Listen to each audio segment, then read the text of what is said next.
Hi, hello, and welcome back to the Tetracast. It is episode 257, recording on June 25th, 2022.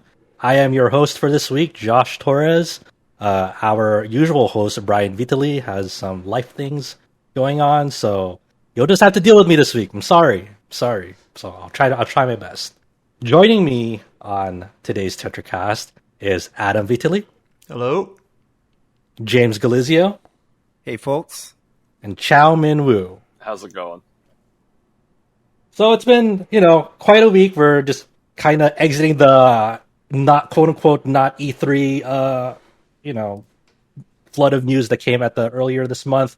So we're kind of like, there's still a good amount of news that came out. Still, some cool releases that came out this week. So we're just gonna dive in to the stuff that we've been playing, and then after that's the usual. We'll shout out some articles and go through the news. So starting from the top here, I want to shout out already. Colin Black gave us a review for AI: The Somnium Files nirvanA initiative, the sequel to the AI: The Somnium Files a few years ago, and two of us have been playing it here. James and I've started playing that game, and I'm only at the opening hours. I've only did the first sync, but to kind of give people some context about what this game is all about, this is a sequel to, I forgot the subtitle of the first Somnium Files. What was it called? Did it have one? Did it have one? The Somnium Files was the... It is mainly point and click through certain scenarios and talking to people through certain investigations. And in that first game, you took on the role of this investigator named Kaname Date. Now in the sequel, you're taking control of two protagonists. One of them is the adoptive child, effectively, of Kaname Date, named Mizuki. So she takes center stage along with a new character named Ryuki. And I just want to, get some early impressions here. You can read Colin Black's thoughts on RPG Site about his review. He really, really, really liked the game, gave it a very positive review, saying that it goes in a different direction than what people might expect coming into it, but it's really refreshing in the way that it unveils its story, and a lot of praise was given to like the mystery and like the detective story part of it. So, James, you're playing it as well. Give us your early impressions on the nirvanA initiative. It's really, really good. It's also funny that so it's working perfectly on my Steam Deck, like just out of the box. Where if you've read Colin's review, he did not have it working correctly on the Steam Deck out of the box, and apparently it's just random. Like even with the same exact settings, like just some people are not having the game work properly for them, and I think that's kind of hilarious. Yeah, how far are you in? So, I'm at right now, like I mentioned earlier, I'm at the first sync, and for people who don't know that, in the AI Somnium Files, both the first game and the sequel, there's this mechanic where at certain times of the story, you use this machine to dive into like the brain of like a certain person. So the investigators have a machine where they can like tap into like the brain of like a certain individual to kind of uncover the truth, search their memories, search their subconsciousness, and kind of surface the truth of what they're not telling you. So they have this thing called the sync machine called the PSYNC. That's the spelling of it. How far are you? I only did the first one of those, and that was already wild. It already introduced some new mechanics that I won't spoil for folks.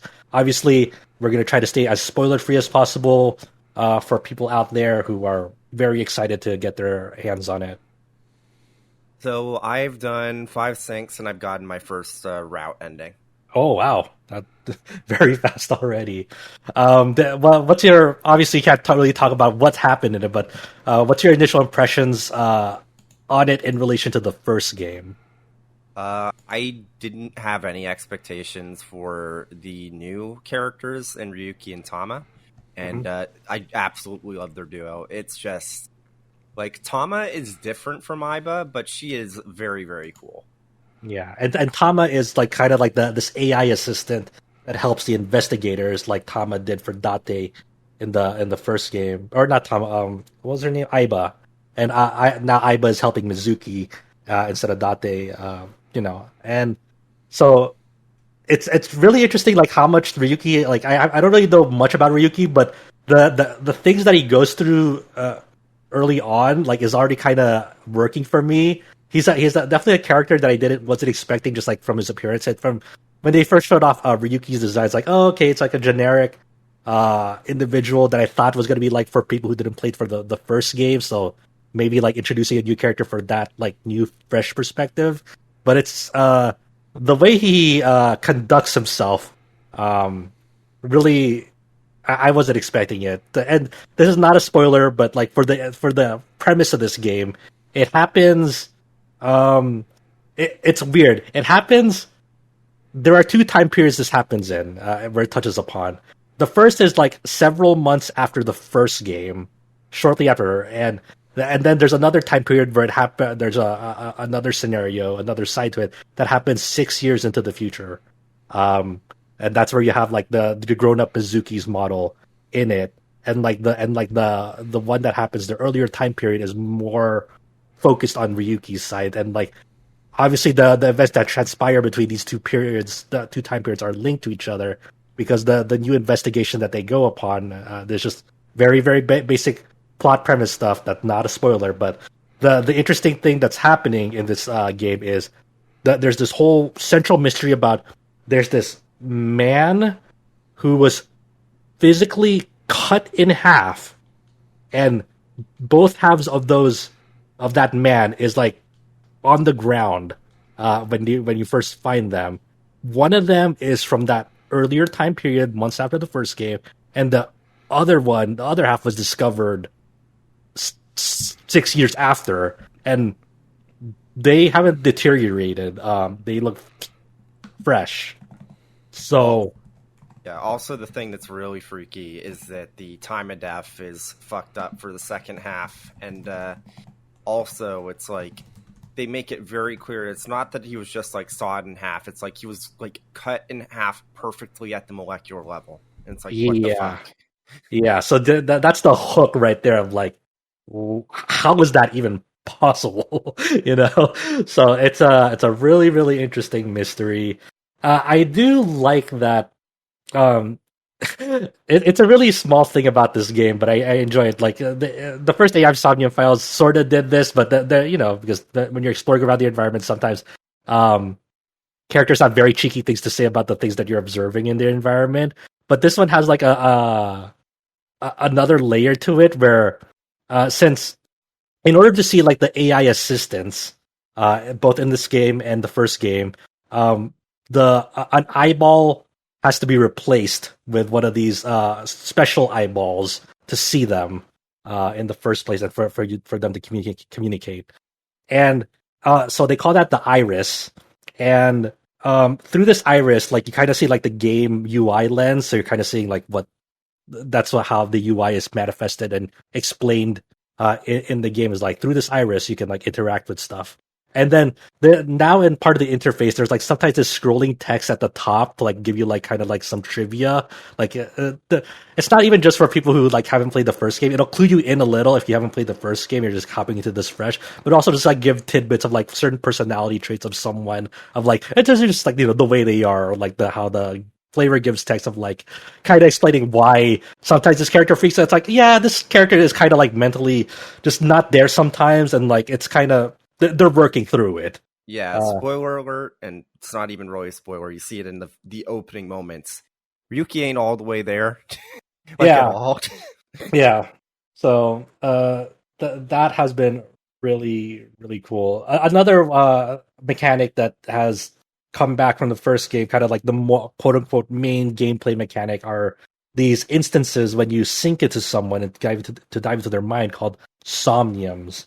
And obviously, I won't say anything about like what they contain, but like in the first game, to reach like to progress on, you need to go through certain mental locks inside a person's brain by figuring out puzzles in them, and you're given a time limit in them to solve these puzzles. The time limit will ease up if like you stop moving in them because you could take control of Aiba or Tama, the AI assistants in them, and time will only progress forward if you like rapidly if you move them, and you only have a time limit of about like 6 minutes each of them. So you have to like kind of find out clues on how to progress and stuff. I know for some people, um, they kind of got frustrated with some of the somniums in the first game, and Cullen in his review said that the difficulty is leaning on the easier side in the second game in comparison to the first. So since you've seen a good chunk of them already, James, what do you think about that assessment? I do think overall the Somniums have been a little bit simplified, but I don't think it's as massive a change as folks like not just Colin but others are making it out to be. I think that the scope of them is similar enough. It's just a little bit more straightforward, so you don't get frustrated about having to constantly redo things. Like, I enjoyed the first Somnium Files, but I'll definitely agree that I wasn't a big fan of the actual Somnium sections. Right, right. Because like it's one of those weird things where like you can't really solve them logically. Like you can't expect like what you're doing in them to like make a lot of sense. Like say like there's like a puzzle and say like I need to get that this pencil into the sharpener, like just for instance. Like obviously, like in a logic puzzle, like if there's obstacles in the way, like that, like I grab this pencil and like say there's several obstacles in the way, like I'll just like either push them out of the way, pull them out of the way, put them elsewhere. But in Somniums, sometimes the truth isn't like or the logic isn't that simple to like say to get this pencil into the sharpener. Sometimes you have to like interact like in the puzzle with like licking the table or like flipping the table over to a certain like side of the room, and then that'll make things like larger. Or I'm just putting out like absurd scenarios because like that's how somniums operate. Where at least in the first game, where like a good chunk of them didn't really make sense logically to get into the solution, and I'm wondering if that's kind of if that carries on into like into nirvanA Initiative. It definitely does, but I will say it even on the normal difficulty, it's absolutely an easier time than the first Somnium sections. Mm-hmm. But yeah, I've been having an easier time with the Somnium stuff in this game, and I don't think I still don't think I'm a big fan of them, but they're definitely more enjoyable with the current balance than how I felt with the first one. No, I wasn't even someone that was upset about like the dream logic stuff. I just wasn't into it. Right. Okay. So obviously, I'm not that far into the game, so I don't know if there's like any new mechanics that I haven't touched upon yet. Do you want to like call to attention any like new mechanics and systems that particularly stood out to you in the nirvanA Initiative, or it's like or is it more of the same? Okay. So there are moments where I'm not sure if this is just no, it's not just Ryuki. I just have only done Ryuki's route stuff so far. Okay. There will be moments where your eyeball will actually recreate a murder scene and ask you to reenact what might have happened because they like recorded all the information, both like normal cameras, thermal cameras, and X-ray cameras while they were at the scene without telling you. And then like Tama makes it a whole thing where like, and this kind of goes into the character dynamic between Tama and Ryuki, where Tama cares very deeply about Ryuki and makes it very clear versus like Aiba, where it's like you can tell they care, but it's like almost like a siblings bickering type of thing in the first game. Tama is just outright, it's like, I'm worried about you. Don't push yourself. But she also at the same time will try and like push Ryuki out, a little bit out of his comfort zone. So one of the things she does is she'll be like, okay, so I've recorded all this data. I want you to play an actor and reenact what happened after you like figure out, okay, here's how it probably like happened, or here's how the body was moved, stuff like that. And she gets up in this like movie director persona and just like absolutely starts screaming at him to do his lines correctly and stuff. It's funny.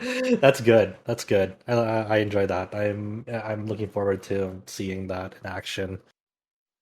But yeah, I mean that's kind of been my small slice of nirvanA Initiative so far. I'm still very early on because I'm working on other stuff. for the site. Good luck. Is there is there anything else you want to talk about, with the game, James? So Colin's kind of alluded to it on Twitter, but I'm sure we're all familiar with that one video that he posted from Somnium 1 that went viral for both good and bad reasons. Describe it for people who haven't seen it. The scene in Somnium Files 1 where Mizuki says, "Let's go, gay rights," that sort of thing. Yeah. They double down on that quite a bit Good. in nirvanA Initiative. It is really cool. So for one thing, Tama is very, very horny, but she's a bit of a bicon because she gets horny about regardless of who. If they're hot, she doesn't care what gender they are. Hey, I respect that. And there's a really funny dynamic between her and Ryuki, and there's like one moment where he's trying to tell jokes to try and like cheer this one girl up, and he makes a joke saying, there was the last man in the world and somebody knocked on his door. Who, what was it? And he says, oh, the joke is it's a woman. And then like Tama just blows up at him and says, there's more than just men and women in this world, dumbass. I enjoy there are certain sections of the game, like early on, where you're like in this quiz show, and I enjoyed the host of that quiz show because the shape of his head is a literal block. It's like They never explain it. And it was like, what is going on with this guy? It's so bizarre, but it's like, okay, sure. He's just Minecraft Steve. That's just how he looks. Don't worry about it. Don't worry about it. Yeah. Well, that's cool. I'm sure we'll talk about nirvanA Initiative more as I get deeper into it. As you see more routes, I'm hoping to hopefully get it done in a fairly quick manner, so to avoid spoilers on that, because people seem to really, really enjoy it. And give Colin's review a read on the site if you haven't, dear listener. It's a really, really well made review. So thank you for that, James. Thank you for chatting with me a little bit about AI, the Somnium Files nirvanA Initiative. Next up, Adam, you've been. This is kind of an interesting game that you've been exploring here. What have you been up to playing Final Fantasy Crystal Chronicles, the Crystal Bearers? I believe this was originally for the Wii, right? It's only for the Wii. It doesn't have only any for version. the Wii. Okay. Yeah, so I actually never talked about it, and maybe I will. So we talked in previous weeks how the release schedule was a bit light, up until around now. In previous weeks, like late May, early June. And I had recently rehooked up my Wii U, which is also my Wii, and I played through Pandora's Tower, which is, maybe I won't talk about it right now, but it's a game I found really interesting. It's pretty different, pretty unique, the type of game that is. And while I had my system hooked up, I'm like, you know what? I have this Crystal Chronicles, the Crystal Bearers game that I've never played, so why not give it a run through? And I heard it's not that long, it's kind of different. And so my immediate first takeaway for this game is that it is way more like story focused and cinematic than I expected. So there are a handful of Crystal Chronicles games. I only played the original, which unfortunately got a remaster that just wasn't very good at all. But the original Crystal Chronicles is like not story focused. It's more of a a dungeony, like multiplayer RPG thing. It's pretty cool, but it's not a story focused game. It's just not. And so Crystal Bearers, it was surprising to me just like how many cutscenes there are in the game, and also just like how many like cinematics that are like well directed cinematics there are in the game. It was just very surprising that that's kind of the focus that it had. So the premise generally is that you play as a crystal bearer named Lael, and you are an escort for basically a like cruise ship or like a royal liner type of ship. But then you get attacked, and then from there you get attacked by a mysterious Yuke crystal bearer. Yuke is one of the Crystal Chronicles races. They're like the armor guys, right? Like they're kind of like the Al from like Full Metal Alchemist. They're just souls bound to armor. And You're basically wondering, the premise of the game is, why did this Yuke attack our ship and what are they after? And it goes from there. And it's a pretty short game relative to other RPGs. I beat it in like 12 hours or something like that. The gameplay kind of sucks. It's I remember you had like a cursor on the screen for like the Wiimote. I forgot how the Wiimote, how you interact with the Wiimote and like what its function was. Yeah, so you use the cursor to basically like point at anything on the screen, and you can grab enemies with your like remote, or you're in the game, your like crystal bearer powers are basically telekinesis, and then you can fling enemies into other enemies to basically do damage, and then you can fling like items and tree stumps and rocks and whatnot into enemies as well. It reminded me of Dawn of Mana, which is not the game you want to remind me of, because that game is terrible. I like I said, I liked, the story focused. I like the characters. Lael is pretty cool. There's another character named Belle who's pretty cool. And like I really like the Crystal Chronicles world, like how it incorporates like these 4 major races and just kind of the general aesthetic design of it. But the gameplay is just kind of, it feels like tech demo-y. It doesn't feel like a actually like designed game otherwise. What I remember, like when I think of like the Crystal Bearers, right, like the term that like pops to my head is like it's a very free spirited type of game from my memory. Like it's like the story is very. I remember the story not being heavy. It was like kind of just like doing its own thing, but not like depressing. No, not heavy as in like it's dense. I remember I was actually streaming this, and Brian was watching. He's like, "Man, was that like a 25-minute cutscene?" Like, yeah, it kind of was, because there are a lot. So it's heavy in terms of the sense like dense cutscenes. There's a lot of them, and they can get pretty lengthy. But it's not like it's all pretty. It's not like mood. Yeah, no, like it's pretty lighthearted and whatnot.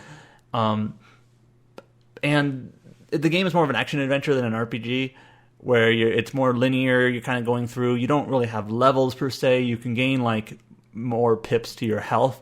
But that's about it. I forgot. Was there any other like playable characters, or were you only stuck as playing? What's his name? You just said you only play as Lael. Okay. And the thing is, like, when I was playing this, I was like, man, I really like this world and like the aesthetic design and like the characters, and I'm kind of bummed in a sense that the Crystal Chronicles like spin-off series after that remaster a few years ago is probably just dead in the water now, because I feel like there's something you could explore here to make it like its own little Final Fantasy brand, but they just haven't really landed it fully in any sense. The remaster of the original Crystal Chronicles just wasn't implemented well, and that was a few years ago, and there's no reason to believe there's anything ever going to be another entry in the series after that. But like, it's an interesting game, but it felt like it was kind of going out of its way to like have as thin a gameplay as possible. Like they just adhered to like this game came out when the Wii was popular. Like this is definitely the era of like just right, like the whole concept to the mainstream of like, oh, you can use like the remote to like control things on the screen, and that was and like games were built more around that concept more so than just fleshing out like the game content itself. Yeah, like the design of the game is literally how do we use the remote, and yeah, you used it, but it's just kind of you're literally like going through the game. Like the gameplay is pick up an enemy with the remote. You basically point at them, you click a button to like pick them up, and then you kind of waggle the remote to fling them into another enemy, and that's pretty much it. So it's unfortunate. It's not like it works. It's not like it's broken. It's just kind of not very deep or interesting. But yeah, that's my experience with that game, and it's like I kind of wish there would be another Crystal Chronicles. Like I think a modern Crystal Chronicles that maybe had that sort of like aesthetic style, and like a Crystal Chronicles like the original type multiplayer sort of focused game could be well done in the modern day with online online multiplayer and whatnot. Partying up with your friends and going through dungeons and whatnot. but the implementation of that remaster just was terrible. And being specific, what it was like you would team up with your friends and go through a dungeon, but only like the host would get progress. So you would literally, like, if you wanted to progress through the game with your friends, you would literally have to have like the host, like let's say you had four friends, like a group of four, you'd have to have the host like play through a level, and then you'd have to like switch hosts to the second character to have then play through the level again to have them get progress, then switch to the third character, and it's just like, this is dumb. Yeah, that world has the Crystal Chronicles, like, just overall big picture worldview has so much more potential. I am with you that it deserves another shot, like in a more modern focus. Like, what does that world actually look like with the higher fidelity and visuals, and just like a better like a better focus rather on gimmicks more so than like rather than gimmicks to actually just like flesh out like a proper game out of it. Because I think that's always been the kind of the tragedy of the Crystal Chronicles games. It's like they were drivers in experimental game design at the cost of being able to like tell a proper like story and flesh out its characters more. Yeah. Any plans of like what are you gonna go towards next? What are you gonna work towards next after this? Well, after beating Pandora's Tower and Crystal Chronicles, those are kind of like the remaining games in like my Wii backlog. So but now we have a handful of games coming out. I'm probably not going to play. Is it AI the Somnium Files or I? It could be either way, honestly. Okay. Yeah, I don't really play like visual novel type games. I don't really play Monster Hunter. But we have Xenoblade coming up. We have Live Alive coming up. So I don't know. Yeah. We'll see. Yeah, I mean we're getting there. They're creeping up. They're creeping up. Okay, thanks for sharing with us about the Crystal Bearers, one of the last holdouts on just being on the Wii, nowhere else. Nope. Crazy. All right, James, you've also been playing the new game from Yu Suzuki, creator of Shenmue, along with from his development studio EastNet. They released Air Twister, an Apple Arcade exclusive for this one, and that just recently came out. Tell us about your time with Air Twister. It's really weird. It's very clearly a Space Harrier type game. The controls are very clearly designed for touchscreens, so even though you can play this on like an Apple TV or even like sync a controller to your phone or like tablet and play it that way, I wouldn't, because you tap to the direction of the screen you want to go to, and then the way it works is that while you're holding down, you can still like move your character around by like sliding your finger around the screen, and then you can tap or hold another part of the screen to aim at. So it's like, oh wow, there's like a really interesting like control scheme where it's like if you use both your thumbs, you can like switch which thumb is like holding down and which one you let go of, and then just so you can like switch sides and move and determine where you're shooting. It's really interesting. It takes a little bit to get used to it. Now that you do, like once you do, it's like, oh, this is actually really, really good. Surprisingly, yeah. I wasn't. That really caught me off guard. I didn't know how this game actually controlled. Like when they first showed, I was like, oh, it's like a 3D successor, like to Space Harrier. They're really going for that. But I wasn't aware that it had that sort of control scheme where you kind of are really encouraged to use like a 2-finger, sort of allotment. It also has a lock on, so it's like there will be enemy formations, and you want to kind of like trace over them with your finger to get all of them in the lock on to take them out. And is there like any sort of like story premise or like what's going on in Air Twister, or is it just like here's some dragons? There's a story. Okay, and there's actually stuff you can unlock that fills in the lore of the game world and all that. It's, for lack of a better like term, it's like it's all now I've never done this, so I can't say for sure, but this feels like an acid trip. Okay, all right, sure. I mean, Space Harrier gets there, so yes, certainly. Like late game Space Harrier is definitely like an acid trip. So yeah, so there's a story that you can read into if you like, because the progression for this game's really, really weird.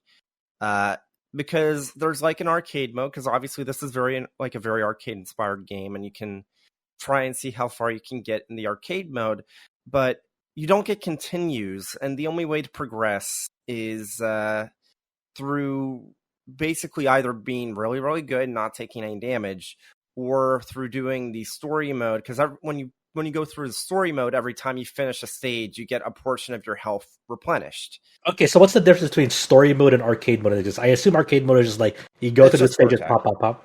It's just score attack. Like, don't do the arcade Okay. mode until you. Honestly, I would like avoid it until you like finish the game. I haven't finished the game. There's like Okay. I think like 15 stages, so it's like a Okay. pretty Wow. meaty, Pretty beefy like, then. and you have to do it all in one shot. So it's like pretty Oh, beefy.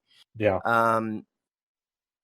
The progression's really, really weird because you can kind of tell that they might have wanted this to be a free to play game at first, because it's got this thing where it's like, okay, as you're going through the game and story mode, as you're defeating enemy formations, you get stars, and those stars can be spent to fill out like this world map thing, which as you're unlocking spaces, you unlock health, you unlock new outfits, hairstyles, colors, and That's even weird. like accessories that buff your character in the story mode, and also like entirely different weapons that have different properties eventually. Oh, okay. So is there like And in the story mode, do you actually like go out to a world map to select the next stage on that world no, map? no, no, no. Okay. It's all completely linear. It's just like you get the stars in the story mode, which you can spend on the separate, like I think it's like an adventure map is what they call it.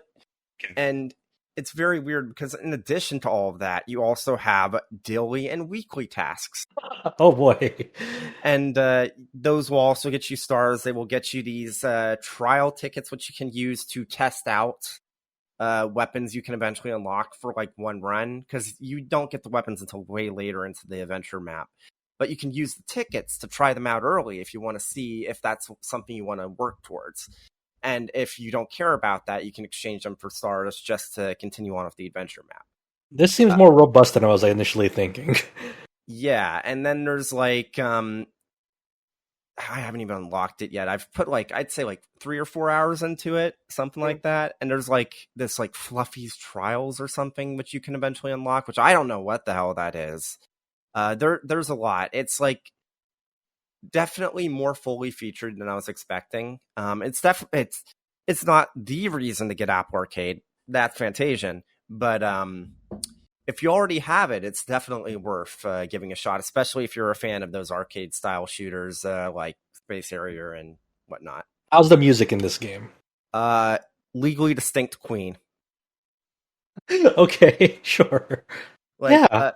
actually, let me see if I can find the title theme, because it's like, it sounds so much like Queen. It's like, oh, let's see. Yeah, I remember when they were kind of showing this off like for the first time recently. I was like that the soundtrack really stood out. It's like, what are they like you said, legally distinct Queen? Because like I was like, what are they going for? That's it's not a thing I would have expected from this game. But that's all the progression mechanics that you've been describing for me. It's like I just thought this would just be like a straight up like, hey, Space Harrier was cool, so let's go for it. But Man, you can tell so little people are playing this, because the most people I've seen, like the most like views I'm seeing for Air Twister videos, because this came out like 2 days ago on YouTube, it's like 1,000 views. That's it. That's it. Man. well, And I that's the can't thing find about any OST uploads. It's okay. It's okay. But yeah, anything else you want to share about Air Twister? I mean, I basically said all I can say. It's like, it's very much a Space Harrier type game. It's pretty good. The visuals are nice. It runs well. Well, not sure if I should say that, because I did just get a new phone. So it's like, you'd hope that on the most recent iPhone it would run well. But Okay. Yeah. yeah. Thank you for that. So if you do still have your Apple Arcade subscription up, consider checking that out. I recently remembered to cancel mine because I was kind of been letting it run in the background after Fantasian. But maybe even if like there's like a big hit RPG again, I'll check it out along with the whatever that is. But you know, we're all still waiting for Fantasian to come to other platforms one day. I Crossing don't our think it fingers. will.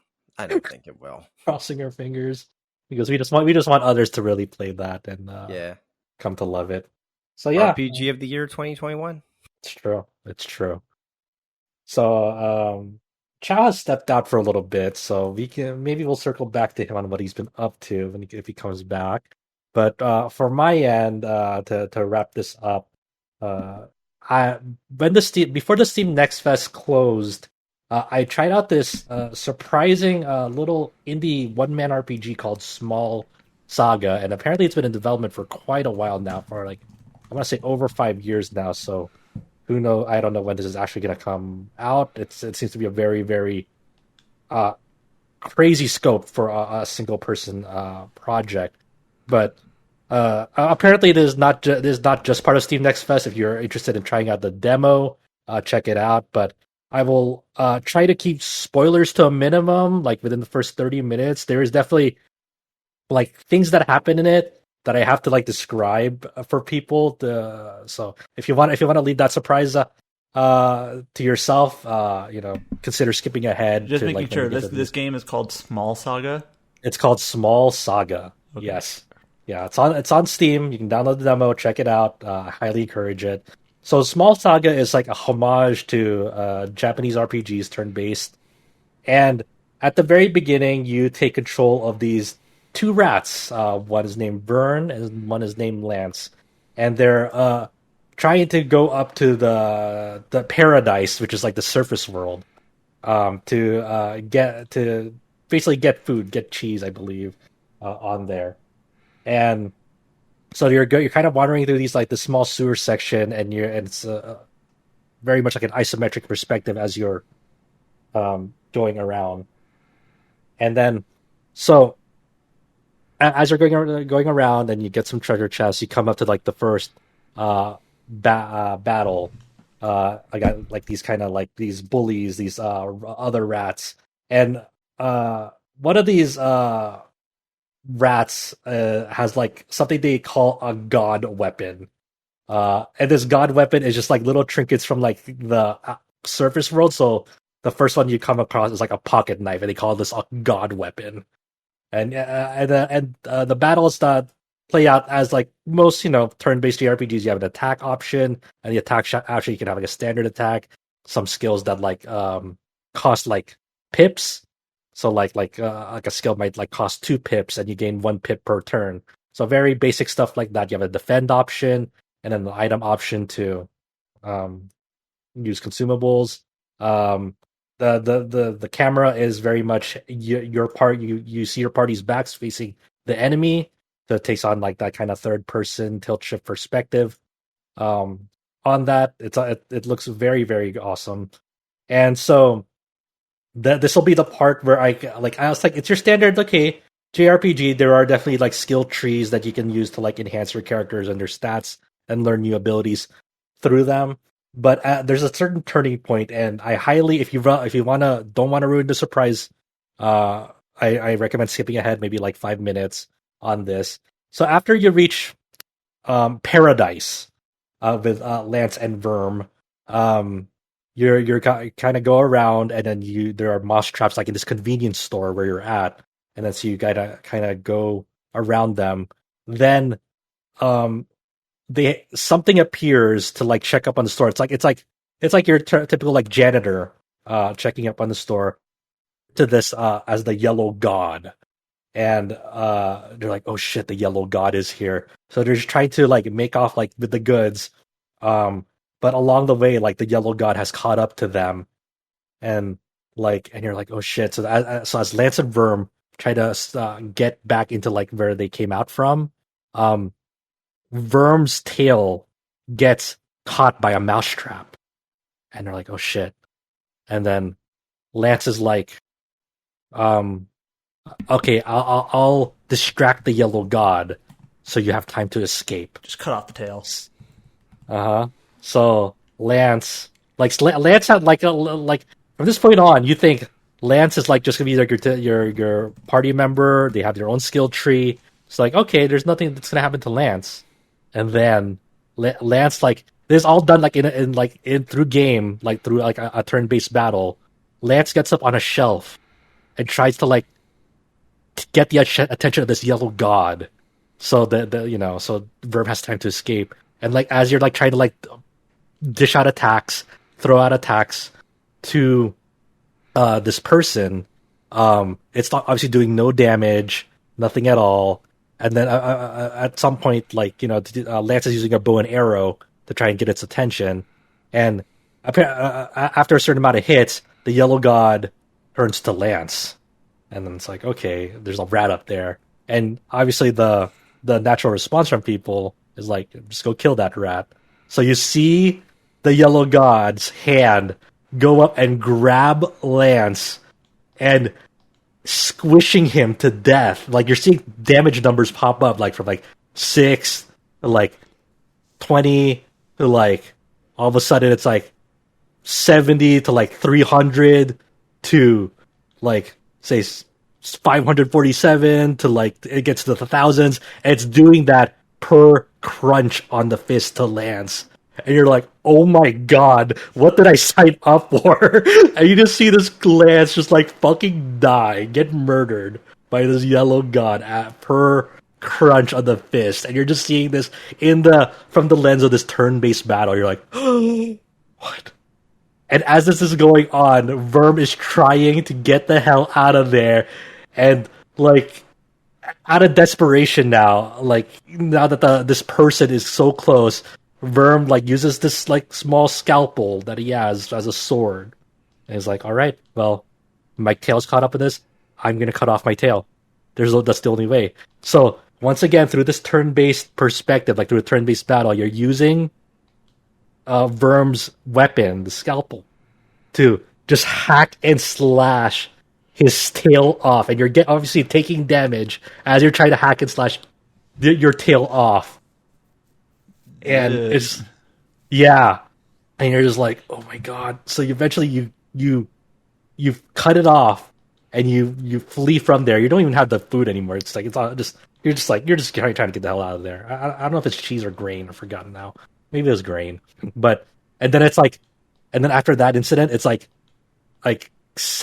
6 or it's like several years later. There's like a time skip after it, and you're just like, oh my god, what's gonna go on now? So now Verm is like this hooded individual that's like all badass, and his weapon of choice now is that god weapon that you got from like the first tutorial boss. So he has like a pocket knife, a big ass pocket knife at his back. It's just like had like a buster sword almost in this time skip. So he's all badass now, and as he's roaming around like this kitchen, you come across this cat, and this cat is in his way, and he's like, "Step aside! He's just trying to find the yellow god that took the life of Lance, and he wants revenge from that." And obviously the cat's like, "You're not stepping foot in my kitchen, mouse. What the hell you're doing? Get out of here!" And you have this like the boss fight with this big ass cat in this kitchen, this random person's kitchen. You don't know whose kitchen it is, and you're just like duking it out. Obviously, you're still powerless against this cat. It's too big. While you feel cool with this like new god buster sword pocket knife that you have, it's still not enough. And an onlooker from outside, like a mole, sees this battle and kind of like bails Verm out because he gets flung back outside. And like in the demo, you kind of meet like one of the first quote unquote towns you meet is like this mole's like community's underground cavern, almost. So as you're kind of getting to know like where you are, like who this mole person is, you come across like this mole community of like what they actually have like this whole like section of like a library in this mole community that like talks about like a certain god that looks over them, and like you're kind of just learning more about this mole community from this mole named Shoban, Siobhan. I think that's how it's pronounced, as Shoban. And eventually this mole person becomes your second party member, and their weapon of choice is that like they have like a scholarly hat, they have glasses, so they're gonna be the mage of the party. This mole, the Shoban, has like a secret stash of goods in like this library. Like you hit a switch, or no, you don't hit a switch. You like push a bookcase out of the way to get their secret stash of goods, And like the secret stash of goods is like there's like a Game Boy there, there's like a utensil box there, there's like various like trinkets from like the human world there, and their weapon of choice is a lighter, and the lighter obviously makes fire, so that's their weapon of choice. That's how that's your mage for the game is Shoban, and their weapon of choice is a lighter to cast fire attacks. And I'm like, dude, this game's fucking sick. Okay. So breaking news. I just double checked, and there is an itch.io page for Small Saga, and you can still download the demo there. Yeah, you can. Okay, yes, thank you. So you can download the demo on itch.io, and I think the demo is still available on on Steam. If anything that you've heard is sick as shit, definitely try it out. So like, and so now that you get your second party member, this mage, this is like the tutorial of like elemental weaknesses. This guy is, weak to fire. So you get to use like the lighter as like a sort of like your fire actions towards this cat. You don't worry. You do not kill the cat. You just you injure it, but you do not kill the cat. I just want to get that out of the way for people who are scared. And I won't spoil the rest of the demo. It is quite a meaty demo. There is more stuff that happens after this part, but you do meet, like, for example, you meet like your third party member in it, and I won't spoil who they are. But I was very impressed. And this demo has convinced me that I must play this game when it fully launches. I don't know when it fully launches because this game has been like in development for such a long time from this from this single person. Their name is Jeremy Nogani, and I hope that it's amazing. I was blown back by this game. So to anyone who is looking for like a really cool, promising turn-based JRPG inspired game, I heavily recommend checking out this demo and seeing what this game is about. It is so cool. It is so cool. I'm watching it now. It looks like they made Secret of Nim into a video game. Yeah. So thank you. Thanks for giving me some time to chat about that and putting that on the radar for some people, hopefully. And yeah, thank you for rejoining us, Chow. I know you had some things to get to, but you wanted to talk about Epic 7. Yes, I do. I don't think I talked about this game much in this chat before. That's true. Not really. We talked about it a few times here, but this is a mobile game that has, I think it's turn-based. Yeah, it's turn-based. Yeah, so turn-based mobile game. And yeah, this is for a lot of people, like, I think the thing that they remember about this game is, I forgot the name of the engine, but this engine allows them to really like reproduce like sort of like anime-esque cutscenes, like when they do like their special attacks, and it's just an overall visually beautiful game. Why do you want to talk about Why do you want to talk about Epic 7 with us today, Chow? What's going on? There's a lot of things going on with the game recently, from being like a stale meta, from artists quitting. There's a lot of things going on with the game recently. Let's break it down. So first, before we get to the artist quitting, like Epic 7 obviously has PvE content, but a lot of like veterans who play Epic 7 are like usually done with PvE content. So a lot of that user base is really focused on like the PvP side of Epic 7. Epic 7 like allows for like real time. I think it's real time PvP, yeah, right? There is real time PvP. Against other players, and like I know I have a handful of friends that are like in that meta, or like who follow along with that game and like try to do their best in PvP because they genuinely get a lot of fun out of the PvP aspect of that game. Yeah, the PvP is all right. I actually enjoyed it, but the meta just kind of gotten really kind of ridiculous over the last few years. They keep saying, or the last few months, basically.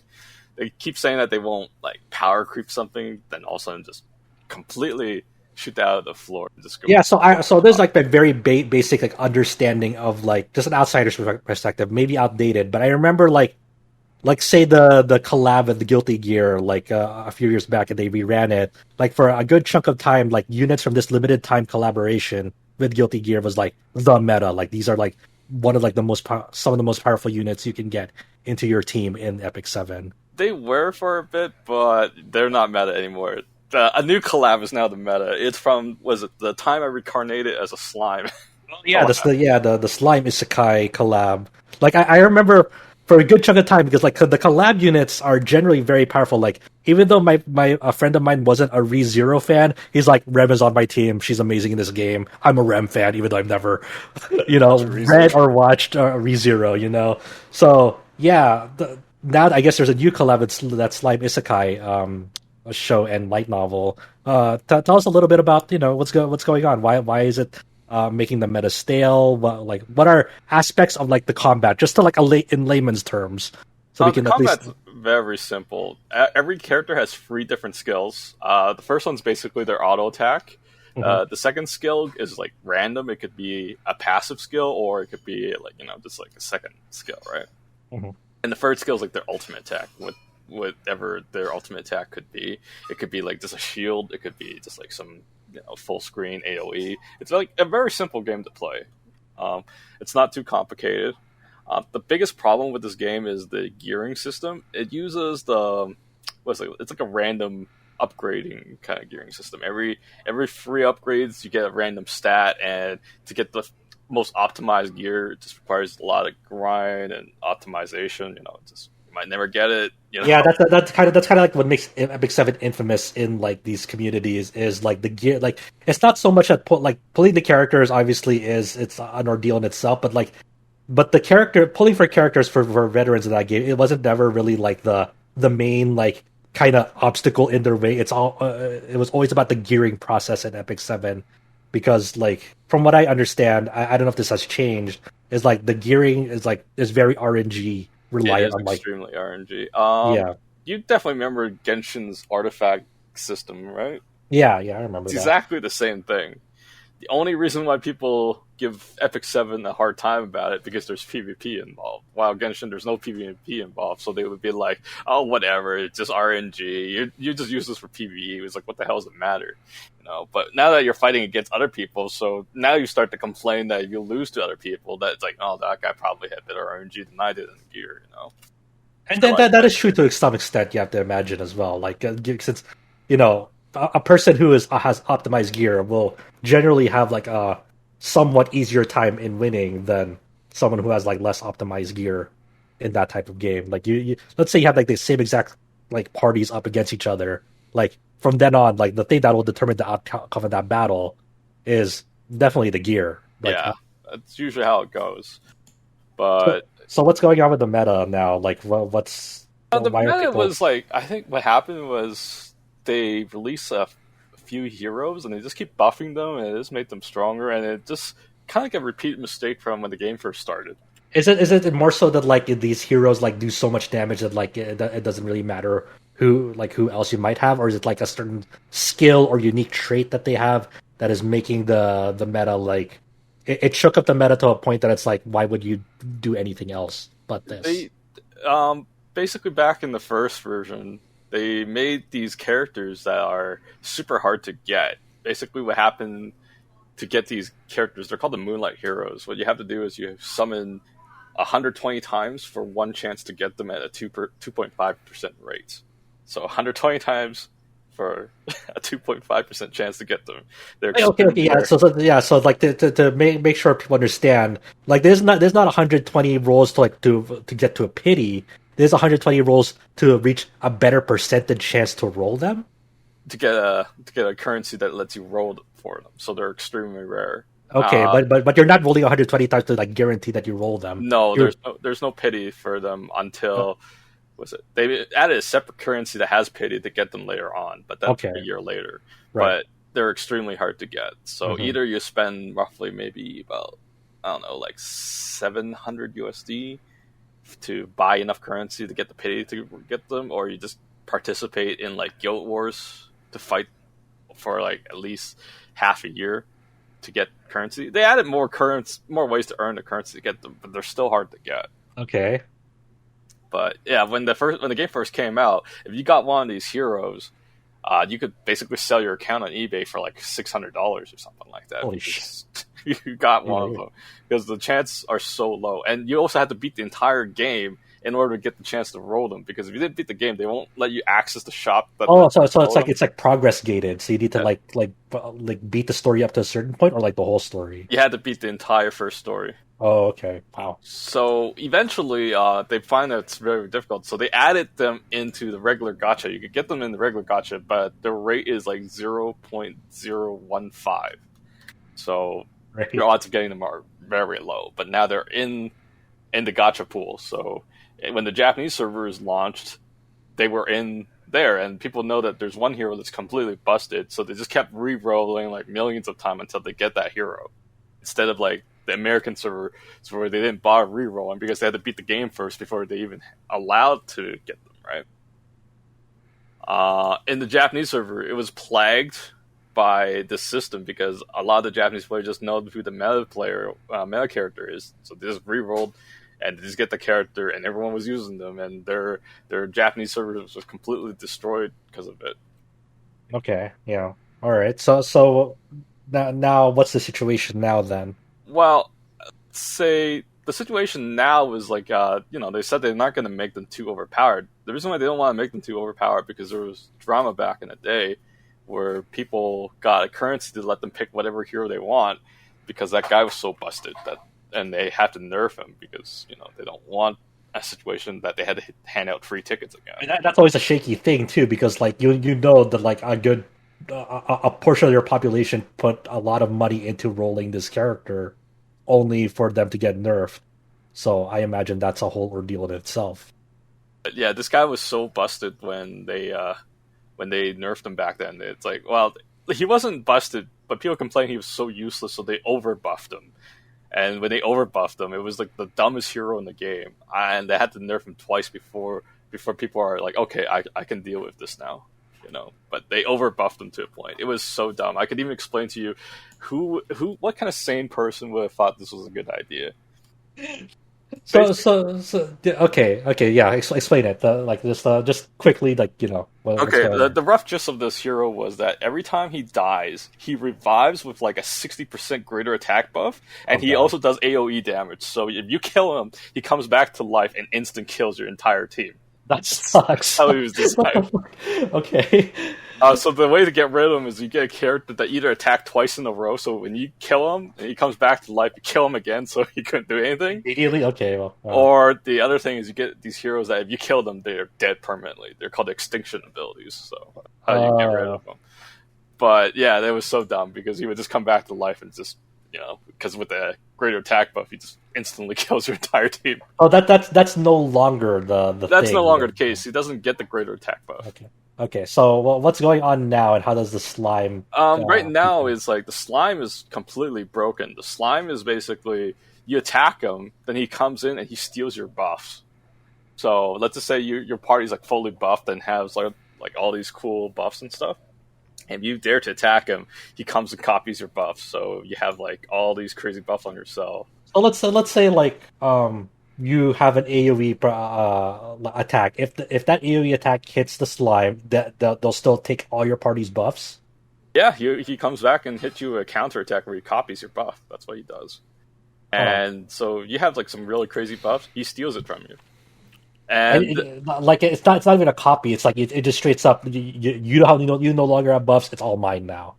You still have your buff, but he takes it all and gives it to his entire party. Oh, okay. That's already really cheap, right? Does this stack with like your current with the enemy's buffs as well? Like, it does say they had their own buffs. Like, does that stack onto their existing buffs, or like it's just like a copy paste, like overwritten? It overwritten because the game only has like one types of buff, right? So it doesn't stack. But if you have an attack buff, then the whole party gets attack buff.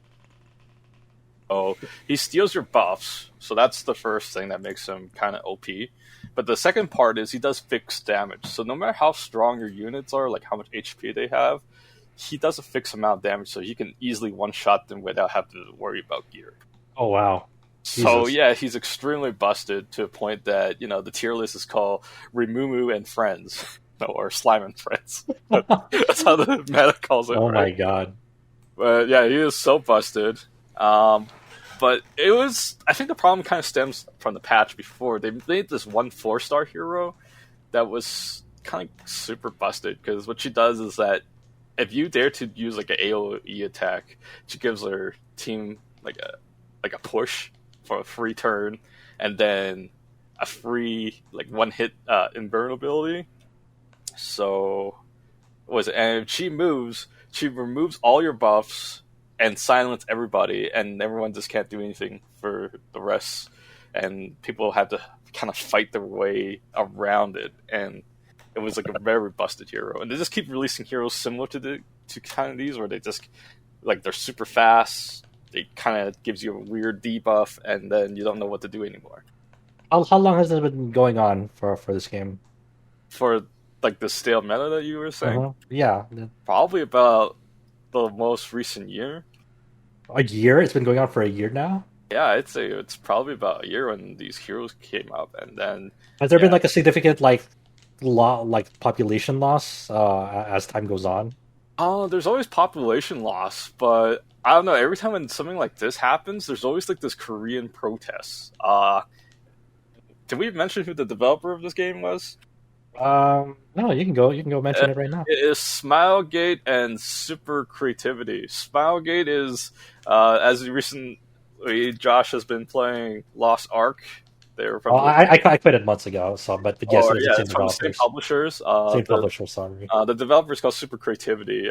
They used to work on their own until Smilegate bought them. So, are they going to address it? Have they said anything about it? Or... They keep saying they're going to address it, but nothing has been actually done. Mm-hmm. And I don't know, like recently it's just been kind of weird. And they're going through some kind of weird censorship law in Korea right now. And now I've heard about this actually. Yeah, we're moving on to the second part of this. Where what are the main? I forget their name. Sorry, maybe you know, but what are the main Epic 7 artists that was there from the beginning and designed a lot of the key characters left because of what you're saying, this new censorship law. His name is Serlin. Serlin 999, I think that's what the number is, but it's Serlin. That's his name. He said that he quit because of change of pace, but the timing just kind of seems kind of too convenient, you know? It's it just happens when all these censorship laws going through, and it's actually one of his characters being censored. So I don't know. It's just the timing just seems too good. It's you work. Yeah, obviously the characters, some of the characters they designed for the game, it's part of the appeal for these gacha mobile games is making very sexually attractive, appealing characters. So they're not afraid to show off a bit of skin in them, but it especially when it sometimes you'll have weird censorship stuff when it's coming to the West, where they censor the outfits for marketing materials but not actually in the game, and sometimes they'll actually just flat out censor it for different releases in the game. But it starts, I guess in this case, it starts to hit home a little when it's in your native country, where the origin of the game. So like you said, the even though they say it's for a change of pace, but the timing is a bit suspect. And when I saw the tweet, it was accompanied with a character that they designed for Epic 7 that was very I think they were affected for it specifically, right? Yeah. But, so that sucks. Kind of doing your artist dirty like this. I can understand especially Western sensibilities and different values when it comes to sorts of that stuff. But when it comes to your native country specifically, and you definitely wanted to you're doing your best. You have your own style as an artist. I think the issue is that I find that it's kind of silly is they're trying to. It's because Apple is apparently the problem. They're censoring them. Wow. In the Korea side, because the game is rated plus 12 in Korea for Apple, but it is plus 16 or 15 for Google because it's you're at the age 12 kind of rating. That's why you had to censor it. But the problem is you're using gacha as a business model. It's I don't think kids should be playing a gacha game. I agree. I wholeheartedly agree that they should be age gated. That these are not child friendly games for sure. But So their reasoning is like they have to push for the plus 12 rating because it's harder to find on the Apple App Store if it's not a plus 12. So it's like, there is some weird things going on like Google's end too, like where there's been recent reports where there's like a large amount of users who are having trouble getting like processing payments for like trying to get like currency from like different regions of games. So like for instance, like um players who play on Android and use Google Play to pay for like gacha currency, say for like for the since they're playing the Japanese version of Fate Grand Order. For some of them, like Google has been recently like clamping down on like not letting like different regions allow different players to ask like purchase like different another region's currency. I think there's a reason behind it. I think there was a lot of fraud going on with that thing, and some of the good bystanders probably got hurt in the process because of it. I did something similar with Fire Emblem Heroes. I don't know. I went to some shady website that says they can sell me cheap orbs, and I did got cheap orbs, but where did they came from? I don't know. You know, that's the question. You really went to like a shitty website to get into orbs. Yes, that's so sick. It's like, okay, imagine you're paying $30 for like, what is it, like 500 orbs? It was like 5 times more than what you get. Okay, so you're like, they delivered as long as you're safe. Where did the currency came from? All I know is like somebody logged into my account from the Philippines. But the question is like, is it a stolen credit card? Is it from their cheaper currency? What is it? I don't know. Hey, yeah, okay. Well, I never got banned for it. Just to let you know, I never got banned from it. And Nintendo never said anything, and nobody came after my house. So yeah, as long as you're safe, then you know. But I feel like it's in the same boat. It's like, where did this money came from? Did some poor soul got stolen? I blame Genshin players. Knowing absolutely nothing and having no like frame of reference, I've seen so many stories of Genshin players like stealing credit cards to get their Rumour Gems, and it's like I blame Genshin players. Yeah, well, that's always been the case for gacha games, but Genshin has definitely popularized and mainstreamed these kinds of games. The most recent win is with this. What is it in Persona 5? There's a dojin, called Showtime or something, and their project manager stole all the money and threw it on Genshin. And now, I saw the story as well. It's like a fanzine, right? Yeah. Now they're trying to get all the money back. Oh shit, dude, that's insane. I don't know. You could get the money back. Not. Yeah, I don't know. I'm not sure about that, but I'm not a lawyer either. So. But this stuff is dark, and don't fall into this trap. But I just feel like the game is just going into a weird direction with the meta, and they keep saying they will do something to fix it. Then they just made one unit just power creeps everything and just make it the situation worse. Yeah, I don't know if that's the solution, guys. Well, thanks for sharing your time with Epic 7. It's been a crazy like the gacha world has been weird lately, especially like it is not a news story that we're going to cover, but Square Enix is shutting down the global version of Final Fantasy Record Keeper after what, like 7 or 8 years? 7.5 years. Yeah, my cousin played it back in the day. I think they told me that they quit because it got too many features. Feature bloat, whatever. Yeah, with any long-standing like gacha game like that, especially after that many amount of years, it's definitely understandable why they feel the need to keep on adding and adding and adding more.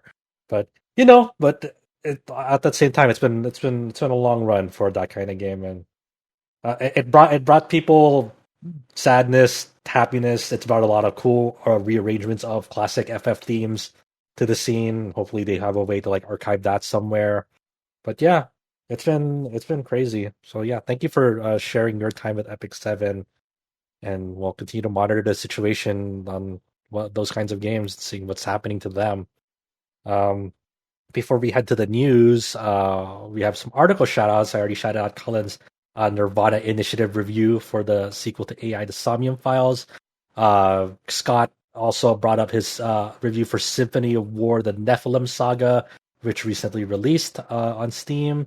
That's that indie game that's heavily inspired by Ogre Battle that it's continually getting updates as well from the developer as time goes on. So they seem to have that all in order. And Scott has enjoyed his time with that game. He seemed to really enjoy it.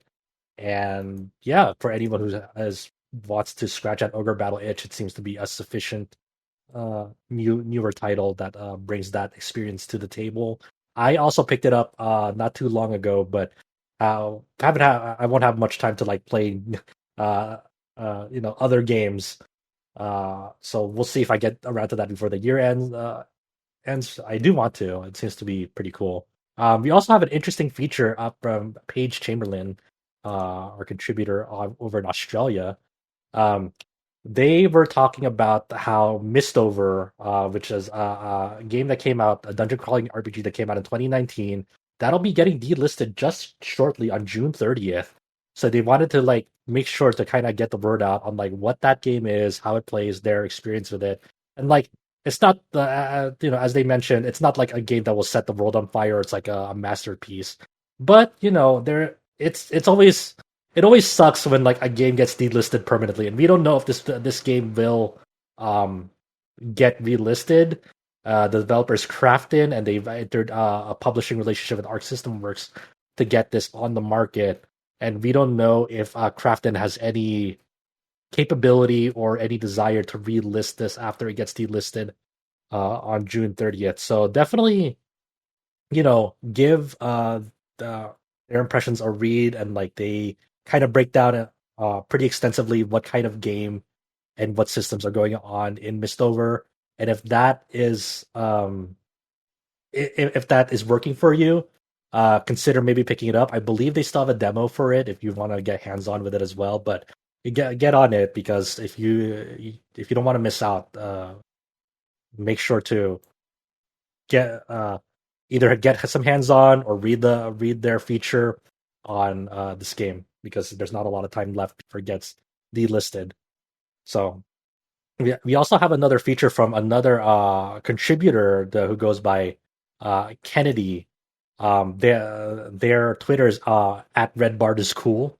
This is a really interesting feature to commemorate the 20th anniversary of the Dot Hack series from CyberConnect 2 and Bandai Namco.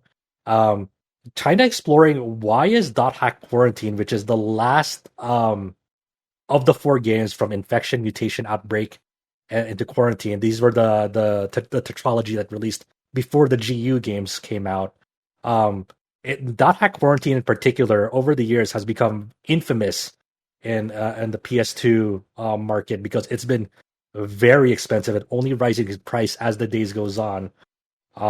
In comparison to all the other Dot Hack games, like this one is just absurdly expensive, and they wrote a pretty extensive feature as to why is this title in particular so much more expensive than the rest of the Dot Hack games. I had the honor of like editing this article for this contributor, and like seeing, because I am into the Dot Hack series, and I also own Dot Hack Quarantine on my shelf because I got this on release day and it's still in great condition. I love it. I will never sell it, but that's how I feel about Solitorobo. It's like it's wild just how many CyberConnect 2 games just are like that. Yeah. So I recommend people give that a read, because it is such an interesting retrospective, and points into like some pretty like convincing evidence as to why that game in particular is like running $600 to $700 on average. And will be even more in the future if this if this original tetralogy of Dot Hack doesn't get a re-release. If it gets re-released, then I'm sure that price will dip. But in the meantime, yeah, it's a really cool feature. So yep, give it a read, and also check out her YouTube channel. She hasn't uploaded in a while, but you've probably seen some of her videos. I probably have, yeah. Yeah. It's from because they're a YouTuber, and they have a deep love for the Dot Hack series, just like me. And also, just as off the cuff mark, Bandai Namco released a Dot Hack 20th anniversary trailer, just kind of commemorating the series as a whole. There's no new game projects that they announced through there, but they do have plan to hold an exhibit in Japan for it, and selling merch to commemorate the 20th anniversary series, with some new artwork of some of the heroes and heroines from the series alongside it. But for the meantime, there's no new game announcements or game re-releases for the Dot Hack series as of this point. All we have, the only tangential thing that may point to one is a few months back, Bandai Namco released a trademark called Last Recollection, and we don't exactly know if this is a Dot Hack related thing, but the subtitle to the recent GU re-releases was Last Recode, so we don't know. We don't know.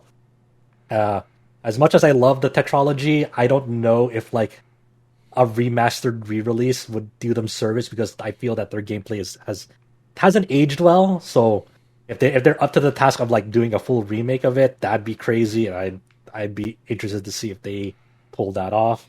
But we'll see. So hold out hope dot hack fans, and yeah. So that's what's been going on for the site as far as features have been and reviews are concerned. So on to the news, and we do have a good chunk of news here. And let's kick it off with Nintendo has recently had a Nintendo Direct, and it was over 20 minutes, solely focused on Xenoblade Chronicles 3. Have you seen this Direct, Adam? No, I was working. Yeah. So this Xenoblade 3 Direct went over. It was sort of like a recap of info that they've been showcasing during those Japanese info drops that you've been collecting, Adam.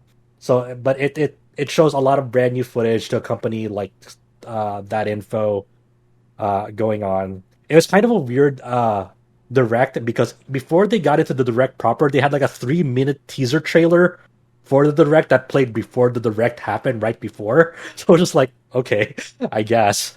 But it does give us people a lot of info to digest, and I kind of went over in the news bit, kind of explained step by step of like what info showed and tried to make that showcase more digestible.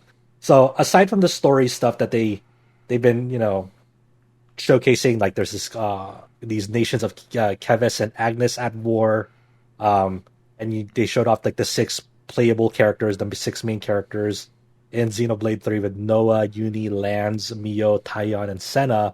Half of them are from Keves, half of them are from Agnes. At first, they start off as antagonists towards one another, but from the forces that be, they are kind of forced to work together because of certain events that happened early on in Xenoblade 3. So I don't want to like give off too many plot details, but I think one of the particular things that they showed off in the direct that really built the world of it is that the forces of Keves and Agnes are composed of clones, and these clones only can live up to 10 years. And that applies to our main characters as well. They are all clones, and they can only live up to 10 years. So that's kind of like the big narrative hook behind the backgrounds of these characters. Aside from that, they go into a lot of gameplay details. They explained that as players are traversing the open world in Xenoblade 3, they'll encounter colonies along their ways that they're like kind of base camps for resting and shopping. There'll be vendors there that like provide accessories to enhance the stats of the party. And they're all along the way, like these rest spots aren't colonies, but also like at campfires that you come across in the world. So players can do like save there, manually save. They can rest there, like hang out with their party members, do cooking, and then they also brought back gem crafting from Xenoblade 1, though I think the system doesn't seem as involved as Xenoblade 1, so I don't think people should be freaking out over it yet. I think it's like a more simplified, streamlined version that they're introducing in Xenoblade 3. Unlike in Xenoblade 1, where it got really, really deep. And do you remember like kind of how Xenoblade 1 handled gem crafting, Adam? I know a big part of it was that it was tied into like character affinities, which I don't think exists anymore. So like if you had 2 characters who had high, affinity for each other, then like your ceiling of like whatever your gem could be would be higher. And then it was also semi-random because like you'd have characters who would like this character has a high chance of getting like for lack of a better word, like they get on a roll and they get like high heat. I think they called it heat or something like that. I think so. Yeah, I think that was the term. To like, and then you could get lucky and get like really really good weapons or gems for your weapons or armor. But there was an affinity element to it and a random element to it and like a character element to it. So it was kind of it was wild. But I think though, like in an earlier like Japanese info drop for Xenoblade 3, they kind of went over gem crafting. It's like it seems a lot more. It doesn't have like that character affinity or getting the heat style anymore. It seems like, hey, you have mats for it, put in the gem craft, and then for like these mats and some gold, you'll get the gem that you want. So I think it's in. I don't think people should freak out that it's back. It's like, oh, it's cool that like character kind of like bringing that. It's more so like the gem itself is back more so than like the process of getting it. Mm-hmm. I think that's been left behind. So they also explained that along the way you'll encounter landmarks like in previous Xenoblades, and when you encounter landmarks you'll get some experience, a skill point, and you could also fast travel back to some of these landmarks. An interesting thing that they also mentioned is that they have a quest drop function where for people who want to like a route to follow towards their next like point of interest, you can like toggle on or off like this like sort of like line. It reminds me of like a Dead Space 1 where like how Isaac can put out like a pulse and like it show a line to like how to get to the next section in Dead Space. In this one, you can follow a line, though you have to be pretty be situationally aware because these lines will not account for like the levels of enemies that might come in your way.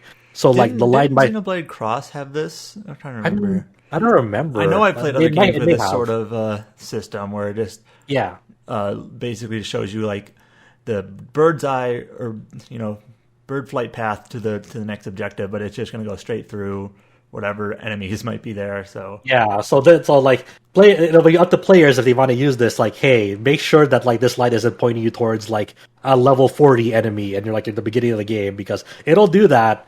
But like because it's just trying to find like the most efficient route towards there. So it's up to the players to be like, okay, maybe I should be like maybe go around this monster instead of going right through it because this is what the line says. Yeah. So you can have that. There's also like pretty cool things that they kind of teased in that footage where like, hey, there's like you might get like a submarine to traverse through water in that game. So after they go through some of like the world stuff in that, they kind of start breaking down the combat system in this game. It's pretty meaty, but it's covering the basics of like, hey, there are roles for each character. You have an attacker role, a defender role, a healer role. Defenders want to get aggro from enemies because the other roles can't take as much damage. And so obviously healers are making sure that like they provide buffs and support and healing for the party. Attackers are focused on making sure to use abilities that work to their advantage. So let's say like you may want to use like an ability on a enemy's side because it'll inflict the break status, and then from there on, other characters can follow up that combo with your typical break, topple, launch, smash combo from like prior Xenoblade games. So no, this is not anything new to the Xenoblade series. They've had this dynamic for quite a while here. They also mentioned how the class system is going to work in Xenoblade 3, where everyone starts off like a default class. Like Noah has a sword fighter class, Senna has an ogre class, and then like the defender class, Mio has the Zephyr class, which is like an evasive tank, sort of like Dunban in Xenoblade 1. And then the heavy guard class of defender is more like Rhine, so they instead of avoiding, they're taking hits. And then the healer has like a medic, gunner, and tactician classes as default classes for the playable characters, but they're not bound by their roles and class. Players are free to switch up their each playable character's classes into another class. So like Mio doesn't always have to be an evasive tank. She can switch over to the sword fighter class and like take on a more like offensive role as well. So she'll be an attacker. She'll take on the attacker role. And as like they're switching up classes, they also take up their outfits. So sword fighter Noah has that red jacket for his sword fighter class. Well, if Mio goes to that sword fighter class, she'll get a red jacket too. And interesting to note that like players, this is where the transmog mechanic comes in. Where like if you don't want to switch out that outfit but want to still have the class, you can do that in the game. So that's really cool for people who like want to be, if they want to have like all their characters be like the same outfit, so they all have like uniforms. They each are matching outfits, or they can like have switch it all up and have everyone look different as well. So that's always cool. They also mentioned in the direct that how the arts work in the game, like in prior Xenoblade games, you have arts that fill up. It's kind of weird how they detailed it in prior Japanese info, where some arts are done by cooldowns and some arts refilled by attacks, like in Xenoblade 2. So there's like that distinct thing where some classes refill over time through cooldowns and some refill through auto attacks. But as you're playing, going through battles, earning experience with these classes, you can rank up these classes. And after a certain point, after you've mastered a class, you can like have these master skills or master arts that you can take over with you at any time to another class. So let's say Noah has mastered the sword fighter class and has like these master arts. These master arts will be with him no matter what, whether he goes to a medic role or defender role. He always has access to these master arts that he can bind to, and these master arts are their own separate thing in battle that they can use. So yeah, you have your selection of master arts from a class that you've mastered, and then your current class's arts, all working together in tandem, and some current arts that you have and some master arts that you have can link together and like form a fusion art where you can actually like get the effects of both of these attacks and arts simultaneously as you fire off this fusion art. So it's a lot. It's a kind of a mouthful to explain and get through, but that is what the direct did. Well, other job-based games have similar systems where you can master it in one job and then carry it over to a next. Xenoblade X had like a similar like class mechanic. There's probably some limitations, but there's going to be eventually. The idea is as you get further and further into the game, you're going to have more and more arts and classes available like for your characters, so you can. I assume the level of flexibility you'll have will just increase and increase in there. I'm sure there'll be like the usual super bosses or high level. It feels like in Xenoblade games, always the most dangerous enemies are just not story bosses, but just some random fauna on some field somewhere. It's like immovable Gonzalez. Where you might have to have like certain classes and certain skills to focus on. So yeah. So obviously this is going to be a lot of versatility in this already, but then they also showed off like how does the seventh party member that you've seen in screenshots work into this. So at some points in the game, you can have a seventh party member join the core 6, and these are called hero characters. So they can assist out in battle. It seems to be that like from like the a footage guest that they showed, character. Yeah, it's like a guest character, but like in the footage that they showed in the direct, sometimes there'll be like multiple hero characters with you. So you can only have one of them out at a single time, and all of the hero characters have unique hero classes that your characters can learn from as well. So on top of like just the core 6 classes, you'll have hero classes that you can also learn for your characters. So that's interesting. So it's a lot. And then the final like mechanic that they went over is the Ouroboros mechanic, where like certain pairs in the party, like Noah and Mio, can fuse together into this Ouroboros form, kind of like a mecha form, or like maybe more so like a beefed up Kamen Rider of sorts, where they have access to new arts with them. They also have like enhanced stats together. I think I don't know if they revealed this prior or not to this direct, but the Ouroboros form has like 2 forms, and it depends on like who the dominating character is. So like the Ouroboros that Noah and Mio form has 2 different forms depending on if Neo is the dominant character, or if Mio is the dominant character. And each of these forms have different arts along with them. And they also showed off that each of these Ouroboros forms has a skill tree assigned to them as well.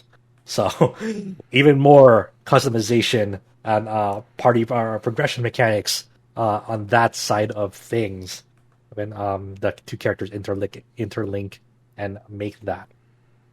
And then lastly, to conclude the direct, they announced that just like Xenoblade 2, Xenoblade 3 will have an expansion pass for $30 USD. And much like the one for Xenoblade 2, at launch, people who have this expansion pass will have get some goodies, like some consumable items. But over time, new content will come out for Xenoblade 3. Like before the year ends, expansion pass owners will have access to a new challenge battle, a new hero, new quests, and new outfits. They will also get another wave of that by April 2023. And also, there will be before the end of 2023, there will be a brand new story scenario to Xenoblade 3, presumably on the same scope as Torna the Golden Country to Xenoblade 2. But I don't know. I just assume they haven't detailed it at all. So yeah, but if by history is to go by, it'll maybe be same scope as that. And they're not being very subtle about what this expansion pass might have, because the accompanying key visual for this expansion pass has the blades of the Monado, the Aegis blade, and the main blade from Xenoblade 3 together on that expansion pass art. So maybe we'll see crossover stuff from prior Xenoblades in this expansion pass. But not Cross. Right, where's Cross? There's Cross. I mean, Cross did come to Xenoblade 2. That's true. So we'll see. We don't know. Just because Elma didn't have this distinct blade doesn't mean she won't show up. So we have. Let me know when those special editions show up. Yeah. They also. Yeah. I don't know when they're gonna open up pre-orders again for their limited edition or collector's edition after everyone crashed the store and couldn't pre-order theirs at the first wave. They haven't set a date yet on whether they're going to try that again. They also mentioned that people who have the Shulk amiibo can also get a Monado skin for the Sword Fighter class in Xenoblade 3 if you want to tap in your Shulk amiibo and do something with it. And then they also did a little tidbit at the press release where you can tap in any amiibo for consumable items, I guess, as well from that. So I don't know. Sure, why not? So that's the Xenoblade 3 direct stuff. Did anyone else besides me watch that direct? All right, I'm the only one who cares about Xenoblade 3. I see how it is. It's not that I don't care. It's that I specifically it's don't fine. want to. Yeah. I'm just teasing you. If you guys remembered from a few weeks back with that Final Fantasy XVI trailer at that State of Play, Naoki Yoshida, producer of that game, said, "Hey, along with this trailer, we're soon going to start up a wave of media interviews for this game," and we did get a new wave of info, a lot of new info on Final Fantasy XVI because of those press interviews. Quentin from our site has rounded up some of the new details shared from various outlets from those interviews. Quentin did give credit to which outlets he went to source all of this info. There's a lot here. I don't even know where to start with this one. Are there any FF16 details that you guys saw that caught your eye? Now, this is one of those things that doesn't bother me, but may bother a lot of people. Maybe is he confirmed? Yoshi P confirmed that Clive is the only playable character, but he will be joined by companions at times. So there is sort of a party. It seems like it's like how Kingdom Hearts. Yeah, Kingdom Hearts, right? Where you have other characters that are with you, but they're not playable.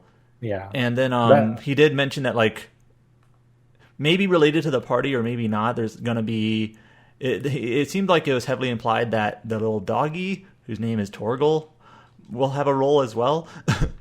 so Oh, well, so in terms Turtle's a good name. like maybe not a party member, but might be tagging along and do his own thing to help in his own doggy puppy way. So that was the one thing that the interview, obviously, with Aldo, we unfortunately didn't get a chance to ask any questions, but someone was going to ask about the party. Yeah. So yeah, I mean that clarifies the party situation that people were fearful of, whether that for people who wanted other playable characters, unfortunately, it seems like FF16 is not going to add that. But there will be companions with you throughout the journey. It's not going to be a lonely journey of only Clive going around doing what he has to do.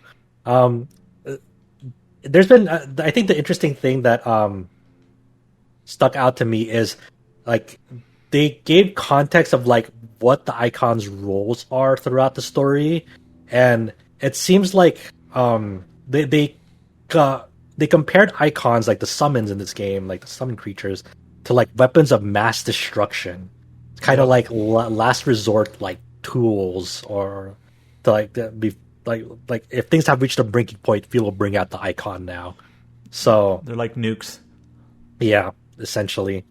And the icon versus icon battles are all unique, where like their style of it. So like a quote that Quentin put out is like, for example, maybe one icon versus icon battle is if you have icon A versus icon B, that battle will be reminiscent of a 3D shooter, whereas another icon versus a different icon, it's more like a pro wrestling match, and then maybe even a third of one icon versus another icon will transform an entire area into a battlefield. So they're trying to keep these confrontations between these two massive summons like very, very like no two battles going to be play out the same. That's what they're trying to hint towards, and seeing how that. I'm interested to see like how much control people have over like the spectacle, because obviously these are going to be like crazy visual spectacles. But I wonder if like how much input the player has over agency over that battle. So they detailed that. They did say, hey, this is not an open world game. These are zones that you run around, but this is not like a seamless open world. It is not like on the scope like Final Fantasy 15 was going for. This will be like more closed off, isolated zones. Maybe some like maybe what you're thinking was like maybe Final Fantasy 10 more so. Or 12, you mean? Or 12, yeah, sorry, 12. That it's more there's open areas, but not necessarily an open world. Yeah, it's like a zone-based game, which it feels like a lot of games are more and more embracing that anyways. Mm-hmm. Yeah, so, I think that's fine. But yeah, like considering Final Fantasy 15 was a true open world, it was a fair question to ask. Like, is this going to be the same or different? So yep, zones. Yeah. Yep. And then other than that, they mentioned, hey, there'll be like two time skips occurring throughout the story of detailing Clive's life and what's going on there. But I think, are there any other significant details that you guys have plucked out from the recent wave of apparently the Dengeki interview, I mean, I kind of figured this was the case anyway, clarified that the voice acting, which we know is actually being done in English first, is going to be British English. So like, hell yeah, British voice actors, which is cool because like Final Fantasy 12 wasn't like fully British English, but it had a few like Gideon Emery. So it fits that style. Yeah, the medieval, the world setting that they're going for. Yeah, I can see it. Yep. So that's more info on FF16. We're taking it where we can get it as we wait till summer 2023 to hopefully not get delayed until then. Yeah. So that was cool to see. We also got our first look at the next mainline East game. Adol's adventure continues. Famitsu. Yeah, Famitsu gave concept artwork of the new East game in development. It shocked a lot of people. Certainly I did. Where the concept artwork is Adol is it's a young Adol, so it's not going to be a continuation after 9, like chronology wise. He won't be older in this one. This will be, I don't know when this is going to be. They just said younger, exactly. and he looks younger. Yeah, I just hope they don't reset the canon again and said, oh yeah, this is now the first in the timeline, like what they did with the remake of 4. yeah. I don't know exactly. They haven't said anything. Like he, like we don't know like anything other than he's younger. Yeah, there were some tidbits from the interview with Kondo from Valcom about this title, but just it's so weird because Adolf's so young in this. Like his age looks around to be like when he was like in East 1 and 2, almost in this image, and like he's wearing like modern clothing, something that you see like more like The World Ends With You, more so than like a fantasy medieval setting. So it's like wearing like baggy pants and like a hoodie. Yeah, I was like saying he's wearing basketball clothes, man. He's doing hoops. And then they're both facing away from this concept artwork as they're doing. He's like working with this other woman, presumably maybe the heroine of this title. They're doing like an X slash on this like this wyvern creature almost like. But yeah, it's very flashy. We don't know much about anything on this one. But yeah, they're saying in the interview that this story might be set outside the Roman Empire for East, and that the changing weapon attributes by swapping between party members will change significantly. So they still might have this the party system, but they really want to change it up in this one. They haven't really said anything about like what kind of like what the systems are in this game. Like there have been like sort of like there's been like kind of murmurs about whether this game might be more like a East style Souls like or not. I'm not exactly sure of like the. I know I didn't see the interview itself, but the like leak of it, and they said apparently it said like a light Souls like, so like whatever that means, like whatever that means. So Yeah. like not like full Souls, but like maybe there'll be like a stamina system or something. I don't know. Yeah, We'll see. so we'll see. Yeah, but other than that, the main thing is it's going to be a new East. Who knows? Who knows when they plan to reveal this fully? Probably not too far off in the future if they're starting to talk about it now. So, Yeah. like, any impressions, thoughts on like once you saw this concept artwork of I don't know if it's East 10 specifically, but this new East title, like, what did you think of when you saw like this artwork? I can see why Ryokya said, but Yeah, the heroine's rear is very prevalent in this artwork. It sticks out. Yeah, the leaker of the Famitsu magazines, so he called out. It's like, yeah, that's she's wearing like purple pants and like it's very defined. And it's like, okay, we get it. And then meanwhile, Adol's like, I swear, dude, like all I can think of is The World Ends With You when I see Adol. This is like. Yeah, like he's a guest character from the Twiwi in this image. You can't tell me otherwise. he's Deku's buddy in this one. Yeah, but that's crazy. Does that mean we have no Dogi again? Oh my god, dead gift. We don't know. Maybe we're getting too spoiled, Chow. We had Dogi in 9. We had Dogi in 8. Maybe we're getting too spoiled. They're like, no Dogi again. Banished once more. We'll see. So yeah, that's next East in development. They still have Kuro no Kiseki 2 Crimson Sin coming out late September in Japan. With an awesome English trailer. It has English subtitles, guys. I hate how many people are taking the bait with Clouded Leopard. And you know what? I'm just gonna take this moment to say, I've seen people say, "Oh man, it would be great if Clouded Leopard had the English localization rights for Trails." No, please don't. It's like don't do it. it's like the reason the transition to Nisa was as smooth as it was because they were able to poach a lot of the talent that worked on the localizations under Marvelous. And I do not trust Clouded Leopard to do the same. It just... I would dread it. I would dread it because like I played one of their recently released titles that was localized by Clouded Leopard in English, Relayer. And while the story dialogue was like okay, it's like there's definitely typos and like, it was kind of dry at some points, but but it's like inconsistent between characters. Like the actual like game menu and like progressing the skill tree sometimes, and some of the skill text was like flat out wrong at some points. Like you don't want that in a Trails game where like a lot of like your important stuff in the game system itself is like in those menus of like how skills work, what it affects. You don't want those wrong when you're like prepping for battles. And I don't from Clouded Leopard's work on Relayer, I wouldn't want them on Trails just for that alone.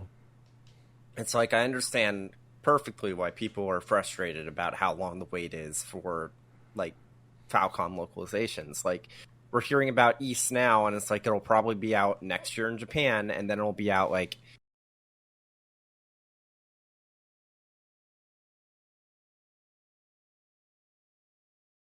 early 2025 in the West. But yeah, it's just like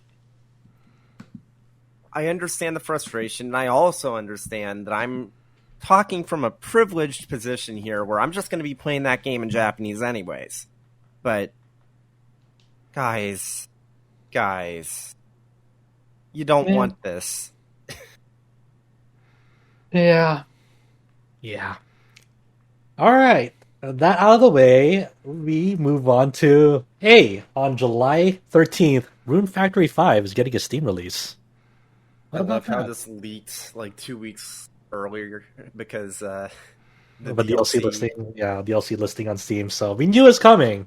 We just didn't know when. And Marvelous Next Seed has confirmed that you want to run Rune Factory 5 in higher frame rates? Guess what? You have access to the Steam account on July 13th. Feel free. That was the thing when I started. So there you go. But how does it feel, Chow? People who decided to wait just a little more will now get Rune Factory 5 in a perfectly smooth frame rate at they showed off some footage in the trailers for this game, both on Steam and on like the announcement trailer, and that gameplay looking pretty slick and smooth on this PC port. How did it feel to like look at smooth Rune Factory 5 gameplay footage with your time on Switch? It looked amazing, actually. Oh my god, there's a new game. What are you talking about? It's like, I wish I had this to start with, but when you're tasked with doing assignments for a game like that, that wasn't a solution. Yep. But hey, I never got into Rune Factory. Should I start with this one? No, I still recommend you start with 4 or 3. I actually recommend starting with 3 if you have a DS, because it's very simple, easy to play, and not too complicated. But if you want something a little bit more, then get 4. But what if I would be part of the conversation and be like, hey guys, I am playing Rune Factory right now, the newest one. And be more relevant. It's still a decent game to start, but I definitely recommend Freeze. Well, okay. So it's like, will I appreciate 5 more if I played it before or after the previous ones? I think you actually would appreciate the 5 the most if you play that first, because the other games are just better. I'm sorry, but that's my thoughts with the series right now. I do think that 4 is still the best game of the series, but I have a soft feeling for 3, because 3 is just like the step from 2 to 3 was just huge, and I just can't get enough of it. And I wish there was a remake of it of some sort. So, as detailed here, it'll launch with a 15% discount when it hits Steam. So it'll bring the price down from the normal $59.99 to $50.99 USD. There's also a digital deluxe edition that normally would run at $69.99 USD to $59.49 when it releases with that discount. And that digital deluxe edition bundles the Rune Factory 4 Marriage Candidates outfits set, so it brings additional outfits for their characters to wear. All pre-orders of it, no matter which edition, comes with a Holy Knight and the Bibliophiles swimsuit set, and the new Ranger Care package item set. And just like it'll have all its content all intact when it launches. It'll have, co-op cooking, link attacks, and same-sex marriages when it comes out. People who own Rune Factory 4 Special on Steam will get additional content from the Rune Factory 5's Steam release. Outfits inspired by Less Than Frey will be available for their characters. Also, Doug and Margaret from Rune Factory 4 will make guest NPC appearances in 5. So to clarify, that how it works is that you have the save file from 4. Doug and Margaret will be in the town, and you talk to them to get the costume from Les and Frey. That's how it works. Okay. Yeah, I didn't know how that works. So thank you for clarifying. I had no idea. So after Rune Factory 5, we have Tyrant's Blessing is coming out on August 8th for Nintendo Switch and PC. This is that game demo that I talked about. I don't know if it was last week or the week before. This is the indie game that was inspired by Into the Breach and Invisible Ink, where you can kind of you venture out with a party of 3 plus a pet, and you go against these undead forces, and you can see their what they're gonna do in their next turn, so you can plan accordingly and position your people appropriately so they don't get hit or try to minimize as much damage as possible. So we didn't know when that was coming out specifically, only a summer 2022 timeframe, but now they've given us an August 8th release date for that. So that's cool. That's cool. I want to get around to it, but it's gonna be a busy time for that. We also have a release date for Dust Diver 2. That'll be coming out on PlayStation 5, PlayStation 4, and Nintendo Switch on August 30th. That's just announced by Idea Factory International. I'm not really too sure about Dust Diver. It came out on Steam earlier, so this is like a port. Okay. And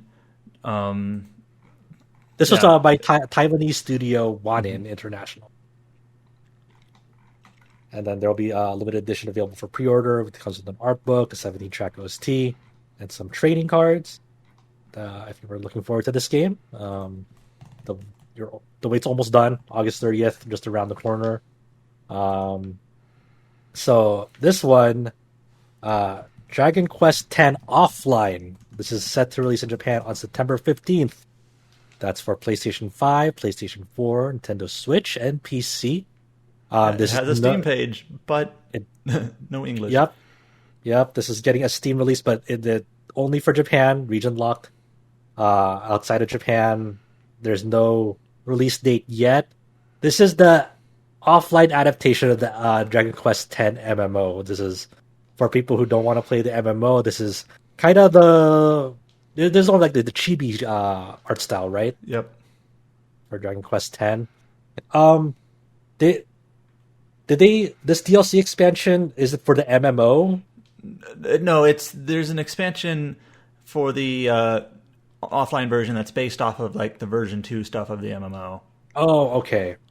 That's it's confusing, but one of the things they did like specify is that Dragon Quest X Offline, when it first comes out, will only be an adaptation of the base MMO, and then each of the expansions are going to be recreated and are basically going to be their own separate like DLC things. Okay, so it's like to put it to like perspective. Let's say, for example, if Square Enix was to release a Final Fantasy XIV offline like thing, then it would have like a Heaven Sword expansion for that offline thing. Okay, got it. All right. So that's September 15th for Japan. Hopefully they announce an English localization soon. I would like to see that in English and play it.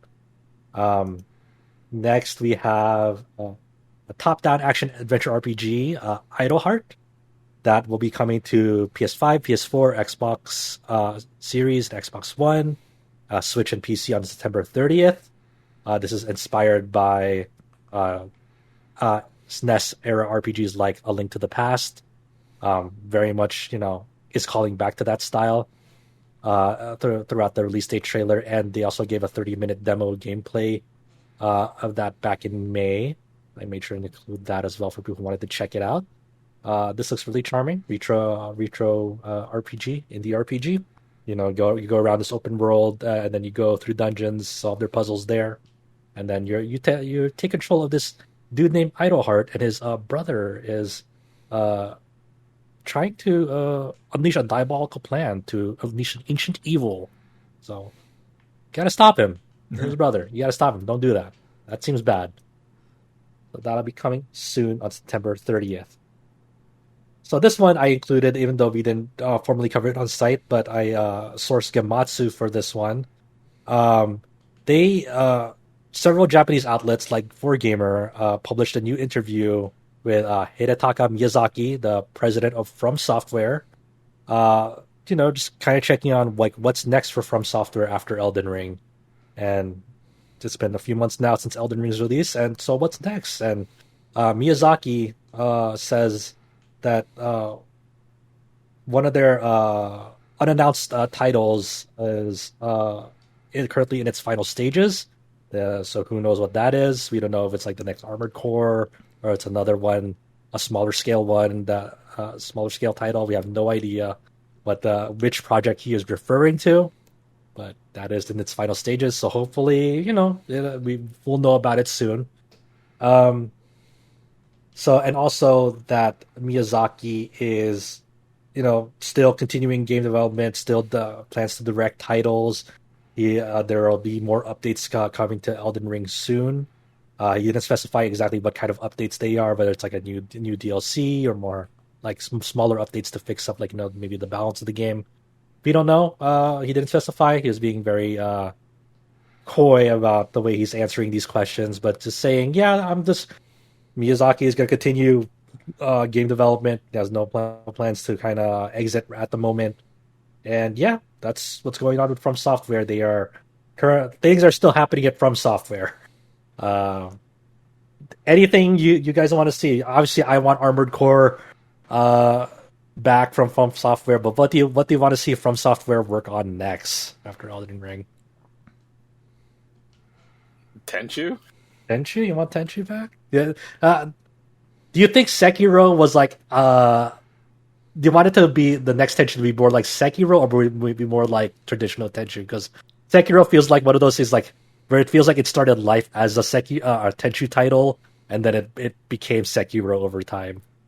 I feel I want like something to mix of both. Mix of both? Yeah, I do want like stealth from Tenchu games, but I do want a little bit of the Souls combat. Just mostly like the parry system that you would get from Sekiro, Sekiro? Like Yeah. that. Okay. Yeah, I'd welcome that from Soft. Well, I think they worked on Wrath of Heaven, right? From Soft for Tenchu. Was that the PS2 one? I think so. I think so. That was cool. Yeah. It hasn't come back for a while, and Sekiro is not Tenchu. Everyone thought it was when everyone saw the trailer. For I mean, it very much looked like Tenchu, but they kind of leaned into it. But no, Sekiro is definitely its own very different thing from Tenchu for sure. But yeah, I mean, I don't know. I kind of want. I know this. I know I say this every time, but I want FromSoftware to take a break from the Souls formula, the Souls-like formula, and like obviously Armored Core, but like maybe do something new again. And like Sekiro was like, I don't know if it was like I keep on thinking about it, it's like, is that enough of a departure to say that it was its own thing apart from Souls-like from it? Like it was different. It was very different from other Souls-likes. Like maybe just. I don't know, do something else. Even though I know a lot of people want more Elden Ring style stuff from the massive, massive success of Elden Ring, and that's understandable. Elden Ring, hell of a game. So yeah, we got an interview with Miyazaki checking in, and then to conclude this podcast, we are looking forward to the next few days.